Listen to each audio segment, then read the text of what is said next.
These books ruin my sleep schedule. And guess what? We're going to ruin your sleep schedule even more. Again, because you can't stop watching it. You're going to binge it and then binge it 3 times and binge it 4 times, then 5 times, and then 6 times. And you're never going to get enough. And you're never going to sleep again.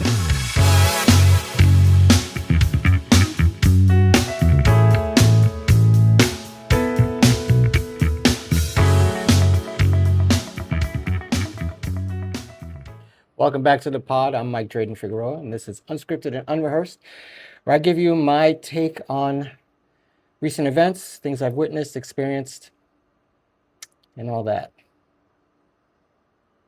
Morning to ya.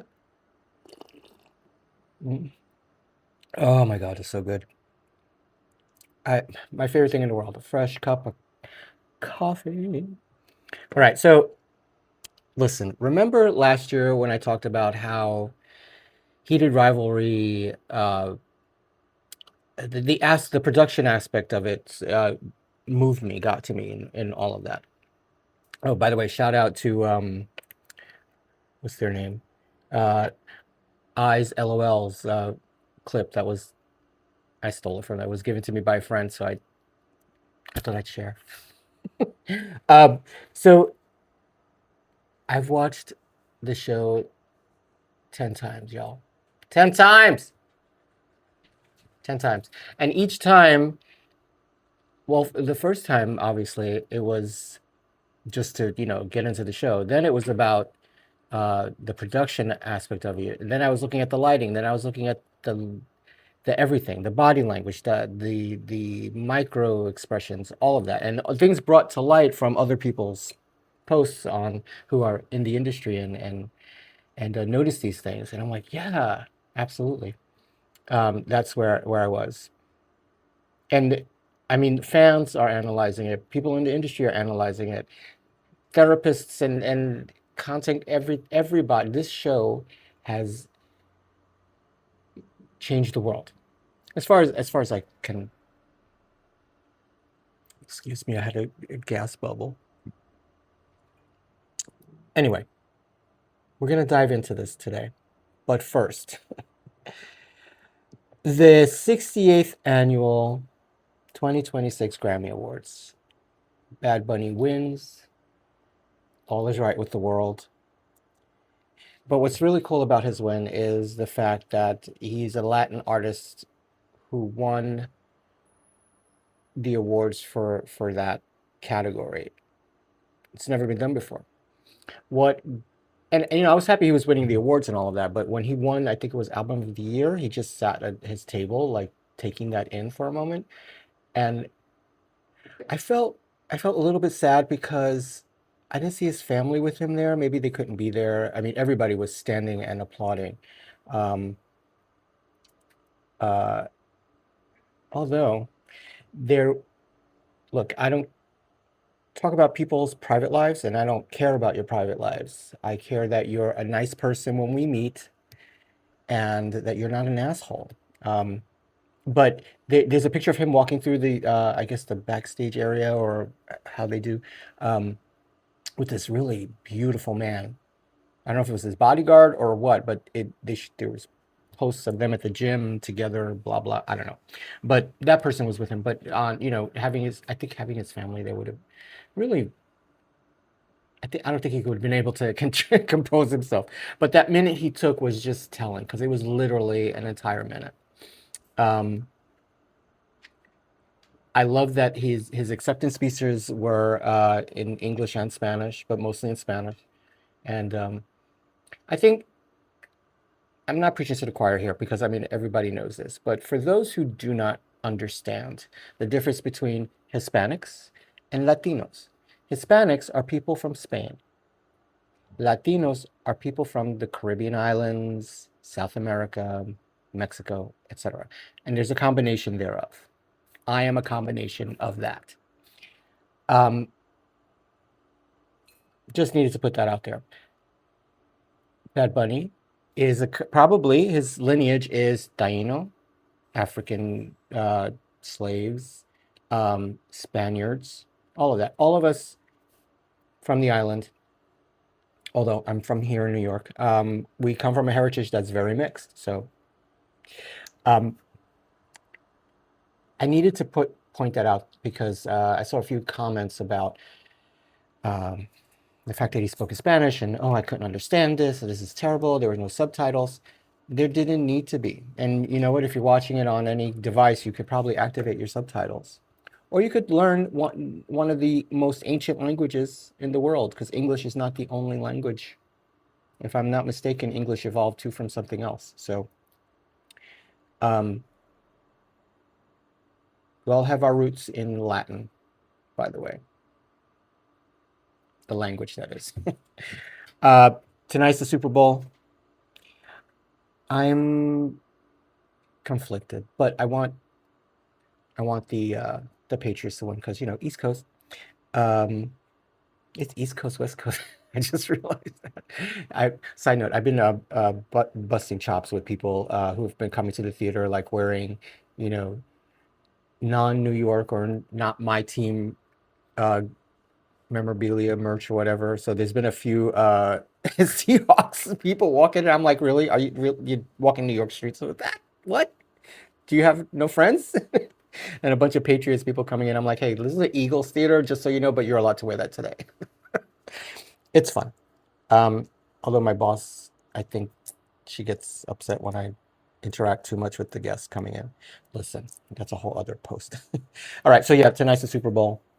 I do want the Patriots to win, but I'm really looking forward to that halftime show because I know it's going to be incredible, and it's not just going to be about his current album, Debí tirar más foto. I think it's going to be a combination of all of his greatest hits and maybe something extra. The surprise guests, I mean, look at what this dude did last year. I mean, I shit myself, not really, but you know, when fucking Serena Williams came out, I was screaming. That was the best. And then she was doing it. So I'm looking forward to that. So the Super Bowl starts about 6:30. That's New York time. I guess what, 3:30-ish West Coast time. So the halftime show starts anywhere between 8 and 8:30. So there's that. Listen, the brown shirts ain't getting paid. Did we hear this?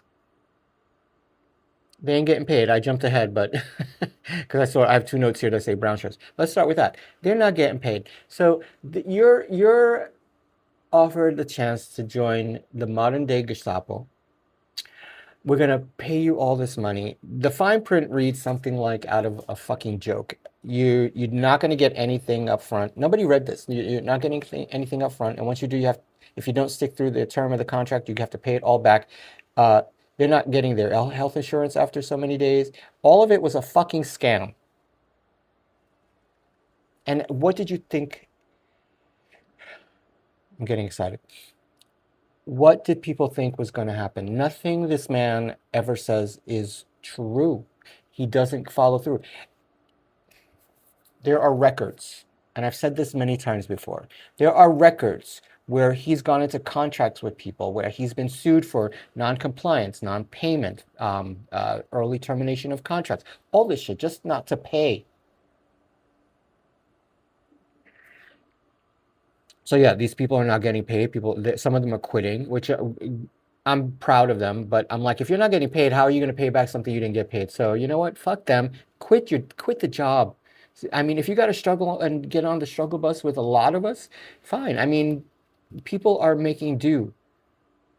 And you've just ostracized yourself from your community, from your families, from your anybody who would probably stick their neck out for you. They're not gonna right now. At least I don't think. Some people are forgiving. I am not so forgiving because history repeating and people not believing it the first time and the conspiracy theories and all that nonsense. And just as a side note, and someone was mentioning this in a recent post, who was that? Anyway, oh, the official gay guy. I saw his recent post this morning. Waving the Confederate flag. The Confederate flag. Waving the Confederate flag is treason. it is treason. They lost the war, and the fact that the North did not stomp it out completely at the time allowed them to fester and do everything they did, from Jim Crow to everything that's happening today. We're still fighting the stupid Civil War, but differently. Had it been, and let's not do that again, I don't think we would be going through a lot of what we're going through now. Can you imagine the South would be a different place if that never happened? If people actually embraced others and built something new, I mean, that benefited everybody. Just because someone is doing better than you or getting something, it doesn't mean it's at your expense. It's they're doing something different. That's their path. Your path. Could it maybe, hey, can you tell me what you're doing? Because I'd like to, change my life too, maybe, or grow my family. Share the knowledge. I'm sure they would, because I mean, I can't imagine anybody else. I mean, the number one I was going to say credo, but I don't know if that's the right word. The number one thing most people of color do is mind your business. Mind your business. That's happening over there? Cool. Mind your business. It's the number one rule when you visit New York. Mind your business. Anywho, so back to the brown shirts. This I found really interesting, though, because there's a lot of reporting on bad behavior, terrible behavior, incomprehensible behavior by a lot of these brown shirts.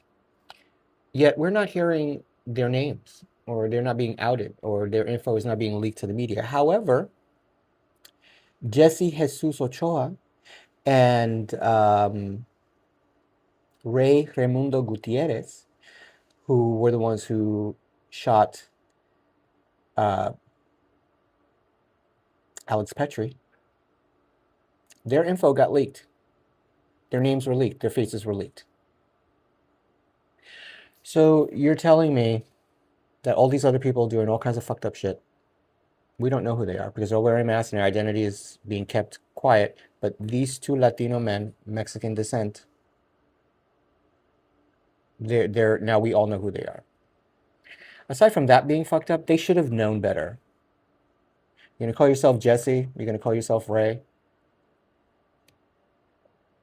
You're not hiding.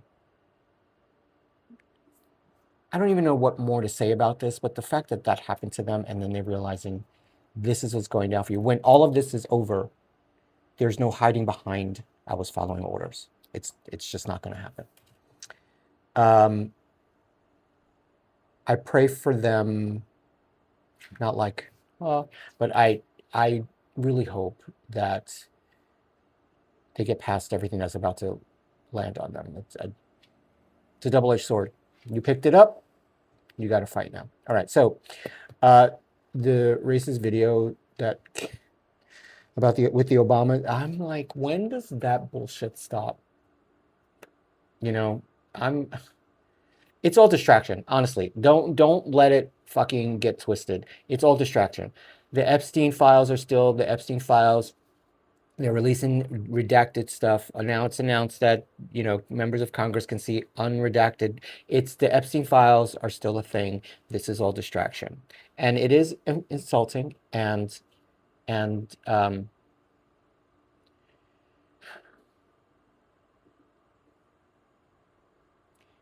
it's distraction. Don't let them fool you. But it was fucked up because I'm like, I think the worst things that you can call people of color, mostly black people, is the N-word with the hard R and that imagery. I'm like, come the fuck on. Can you imagine what it would be like if the universe was reversed? I think there was a Twilight Zone episode where this one guy because of his racism, something happened where he was experiencing life in the different kinds of people he was bigoted toward, and it's like he was killed because in that living that life, and then he just reincarnated into another marginalized minority person until at the end. I think one was he woke up in a concentration camp, in World War II. Then he woke up as a black person being hunted by the KKK and hung. It's out there, but it was really powerful where it made me stop and think. Sometimes I'm like, oh, and I'm like, oh, that's a terrible thought. I should not have those thoughts. And I consciously don't do that. I switch to they're having a bad day. I'm having a bad day. That's anyway. Can you imagine? I was appalled. I didn't watch the video. I saw a still, and I'm like, "Are you shitting me?" Distraction. And the last thing I'm going to mention that really struck me right in the heart was the cast of Schitt's Creek came together. It's a beautiful photo of you. It's right here for you to see. That look, I mean, all dressed, holding the picture of oh God, I can't. Her name just left me. Anyway, this just like I was expecting something like this or a tribute post where all of them came together, but this was more powerful than anything could be said. And Catherine O'Hara, thank you guys at Schitt's Creek for doing that. Yeah, so thank you. So now we're gonna talk about the Hollanov Effect, Hollover Beach. Why am I thinking about Hollover Beach? Because I'm a naked freak. Shout out to Miami. Listen, the Hollanov Effect. Okay. So, like I said, I watched it 10 times, including the many, many clips that are being analyzed online. People going to where they filmed the show in Canada.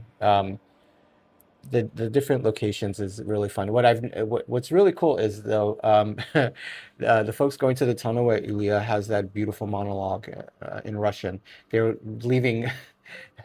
People are graffitiing lines from the show on the wall. It's crazy.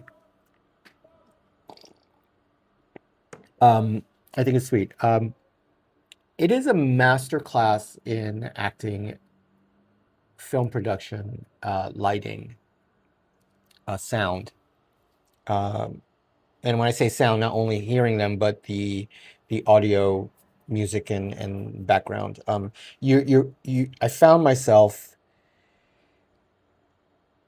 first of all, the love story alone. I'm going to jump around because all of it makes sense to me, but I don't know if it's going to make sense to you how it has affected me. And I think I've mentioned this before, but I just want to keep talking about it because it's just not ending. Where I'm lost in thought in the story, and then content creation, and then my own projects. Um, the Okay, the love story alone, from when they first met, from the cigarette lighting and at the back door, at the arena, to the first time they in the showers, and then when they first the hotel meeting, hotel room. Uh, what do you call that? That wasn't really like they didn't get it on until many years later, according to the story. But they messed around. But you can see there was something more there than them just getting off, especially for Ilya, because he's like, there's something about this kid I like. Um, and then Ilya's body language from like, oh, I want to get laid tonight, so coming on to him in the showers is different from when they're alone together, and then he's, after the award ceremony, which I think was sometime, but they shot that scene first, so they really didn't get to, I don't think, dive into these characters' relationship. Maybe they did. I don't know, because it takes a lot for them to go. For that being the first thing they shot, to go to that level right away is powerful, and it's scary, and it's exciting all at the same time. I'm sure I've been there. Um, Especially when I've had to, I think the first Mike Dreyden project I filmed, we did the part first, and then we did all the other stuff, the meeting, the B-roll, all of that after. So I had to make it believable. My first play I did, um, we had to come up with all of these decisions first, because I think the first scene I did in that play was a kissing scene. It was supposed to be a flashback to our first kiss. Was that right? I can't remember now. So many years ago. A lot of that can to be able to portray that right out of the gate is talent beyond talent. And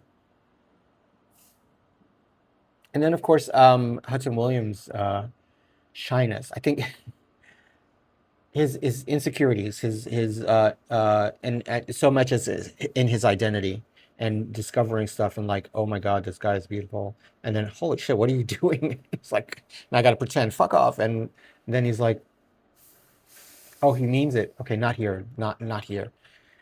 Um,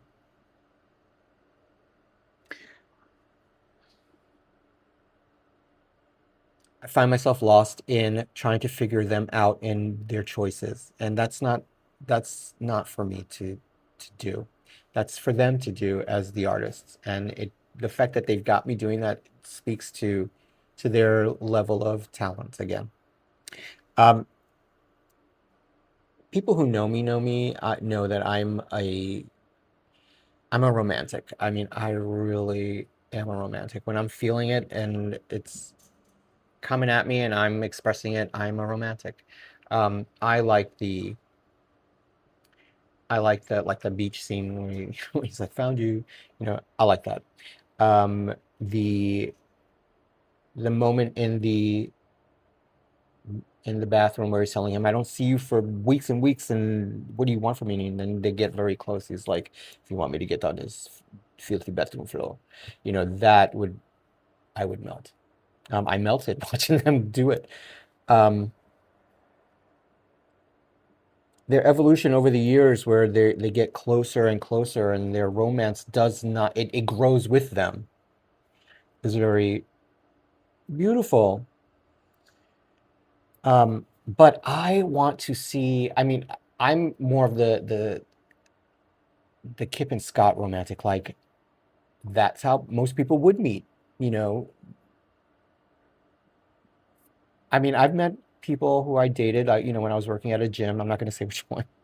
I was working at a gym behind the desk, and there was someone who we clicked, and we were seeing each other for a while, and he was who he was. Someone of note. I don't know. Maybe I think he was just trying to get free shit out of me. I don't know, but I got free shit out of him too. So, yeah, stuff like that. I like, the goofiness and the double entendre conversations and all of that. But love at first sight, and why am I feeling so exposed right now? I like that stuff, and I don't know. I think at an early age, I found that I was a romantic, and I don't know, watching TV when there's a love scene and the kissing and the words and all of that. I'm getting an image of a Barbara Streisand, something that I saw that really affected me. But I don't know if it was A Star Is Born, but love scenes, romance does it to me, especially it plucks at my strings. And we I think having that kind of passion in your life is essential. What's cool though, it's not what I wanted to say. The reality is the not hard work, but the work that comes after romance. I mean, real life is, negotiating, it's conversation, it's communication, the ups and downs. Not everything is always, sunsets and, that. There's stuff you got to deal with, personalities, moods, all that. So getting older, all of that. Which leads me to the Tierney Reid effect. Jacob Tierney and Rachel Reid. Her writing, so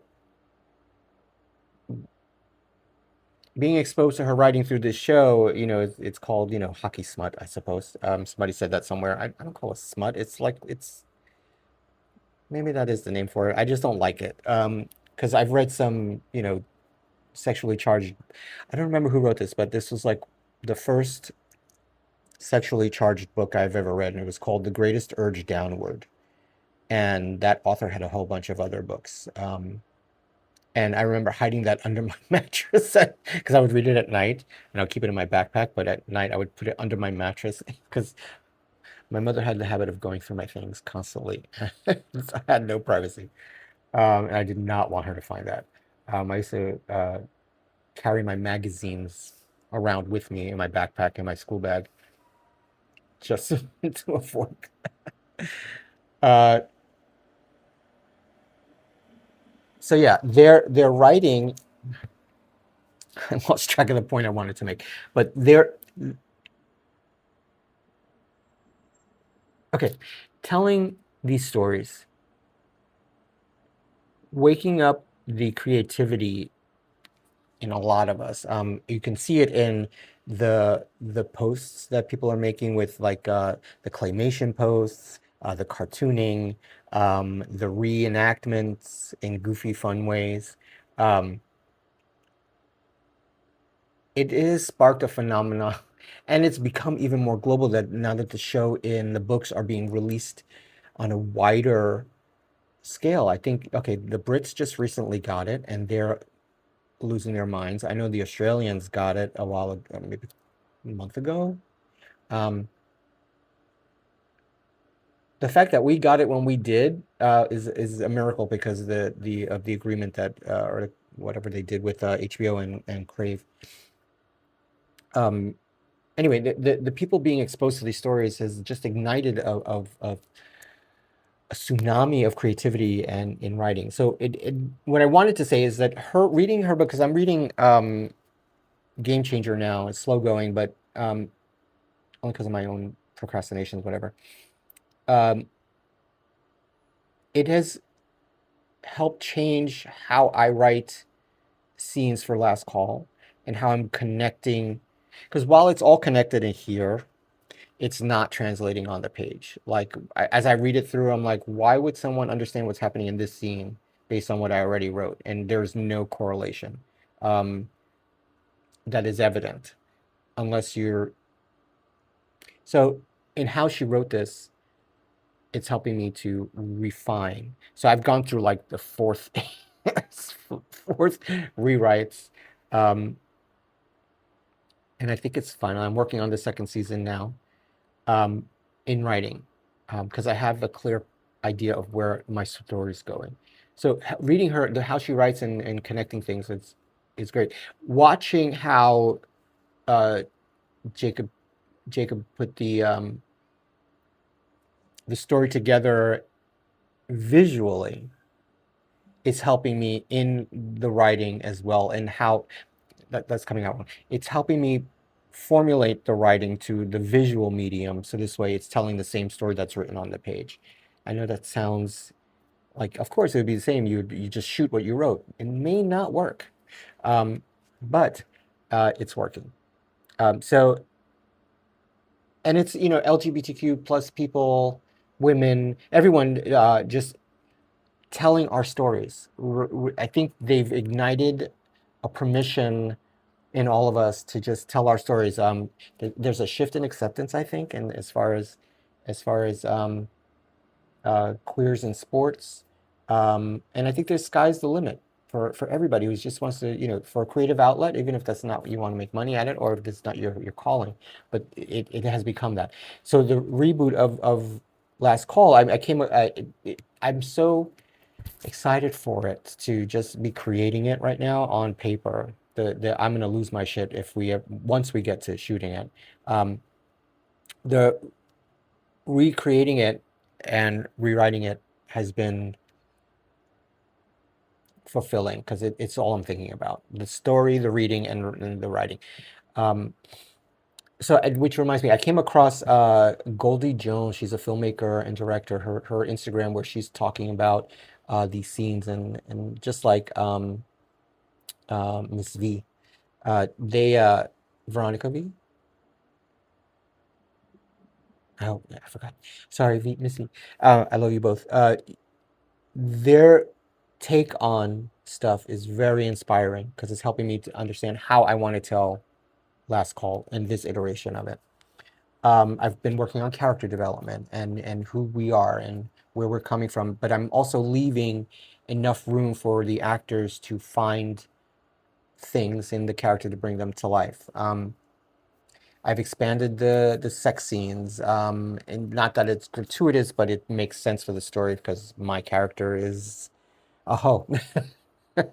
um, but other people are experiencing life, so it's telling these stories. And there's still room for change, so I'm open to that. Now, what I'm kind of surprised at, there have I have not seen, and I don't know if it's because of algorithm, but I have not seen a lot of homophobic rants. I've seen a lot of allies, but not a lot of homophobic rants on the show, or even in a lot of the podcasts of these bro podcasts like Raw Talk or what have you. Uh, I have not seen that, and it's been sort of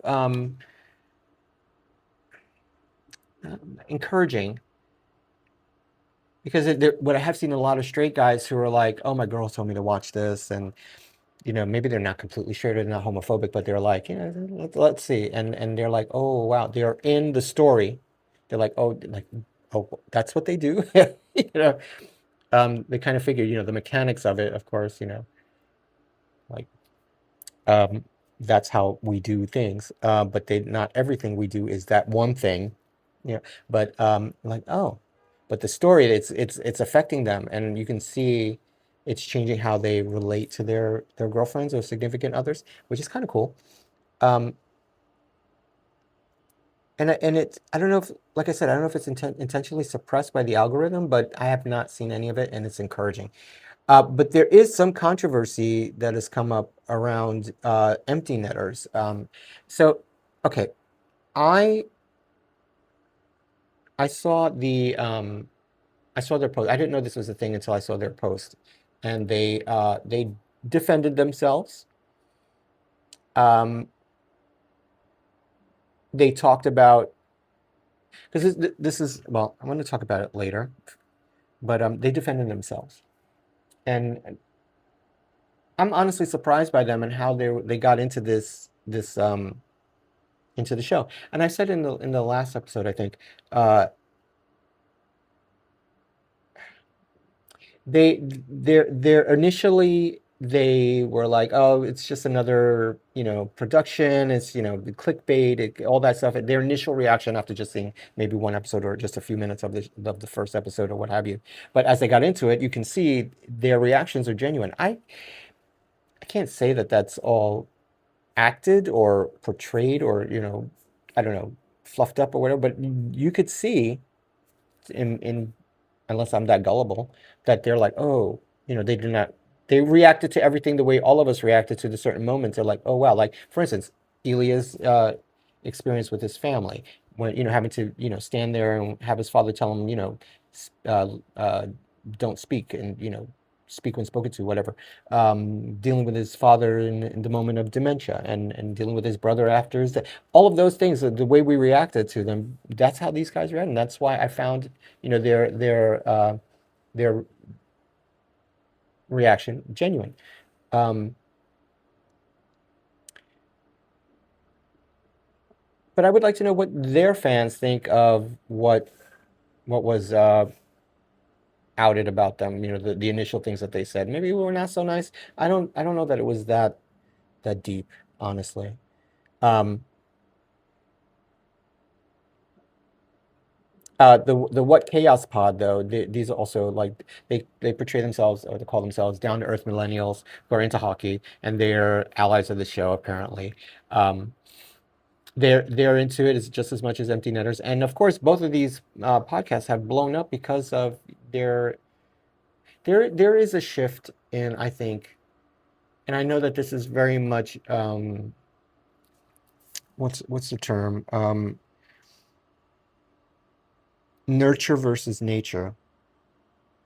Because I remember the many, many homophobic rants that my dad would just go off on. But I wasn't raised by my father, although he was in my life. So I'm not like that. I really believe that if someone is put off by LGBTQ people, okay, they would be put off, but reaction to them is taught, just like racism is taught and all these other things. That is taught. That is taught, and I think people find if you react to it a particular way, it's acceptable, which it's not. You know, I've had many fights on the schoolyard field. Didn't win them all, but I fought. They understood. I may be a faggot, but I'll kick your ass. Anyway. And who are our other allies out there? It just seems to me like the world is two things: the ridiculousness in our government and heated rivalry. That's all that exists now for me. I don't know.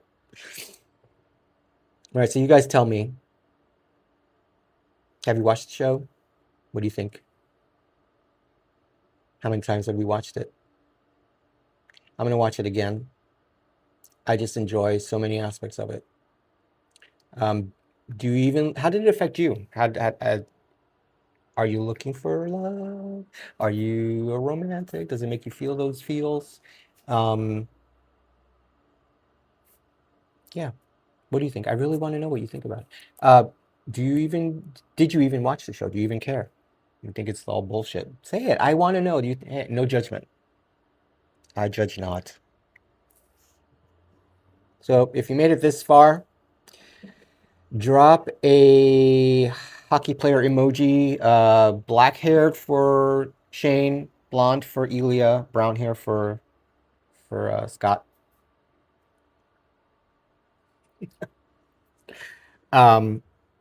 If you're listening, 5 stars. I'm asking because I'm asking just like Kip. I'm asking for what I want. I want you to love this show. I want you to show me the love. Show me the love. 5 stars will help me keep growing. Share with everybody.